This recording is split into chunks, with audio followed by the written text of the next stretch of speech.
বন্ধুরা, এই মেয়েটি তার বন্ধুর সঙ্গে বাইকে বেড়াতে আসছিল। সেই সময় রাস্তার পাশে দেখে একটা মেয়ে রিল ভিডিও বানাচ্ছে। ছেলেটি দাঁড়িয়ে যায়, দাঁড়িয়ে দিয়ে সেই ভিডিও দেখা যায়। হঠাৎ করে মেয়েটির ওড়না তার মুখে এসে পড়ে। মেয়েটি এসে বললো সরি। তখন তার বান্ধবী বললো কিসের সরি, ওড়না ঠিক রাখতে পারো না তাহলে ওড়না পড়ছে কেন? তখন তার বন্ধু বলে চুপ কর। তখন বললো ওর হয়ে আমি সরি যাচ্ছি। তখন মেয়েটি মিচকি মিচকি হাসে। বেশ কয়েকদিন পরে সেই মেয়েটার সঙ্গে আলাপ করে রাস্তায়, তারপর কথা হয়। কয়েকদিন পরে তার বান্ধবীর কাছে যায়, বললো জানিস, বলে কী ব্যাপার তোকে আজ খুশি খুশি লাগছে? তখন বললো জানিস আমি একটা মনের কথা বলবো। তখন বললো আমিও বলবো। তখন বলে তুই জেনে ফেলেছিস কী কথা, বল না। তখন বলে তো আমি পূজাকে ভালোবাসি সেটাই। মেয়েটি সে কথা শুনে খুবই শখ পেল। বললো মেয়েটি মনে মনে খুবই পছন্দ করতো, কিন্তু তাকে বলতে পারতো না। সে সুন্দর করে পূজাকে প্রপোজ করবে বলে ডেকোরেশন করতেই যখন ফোন দেয়, সেই সুযোগে তার সেই বান্ধবী শরবতের মধ্যে বিষ মিশিয়ে দেয়।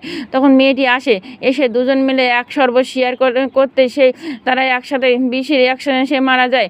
গল্পটি কেমন লাগলো কমেন্ট করে জানাবে।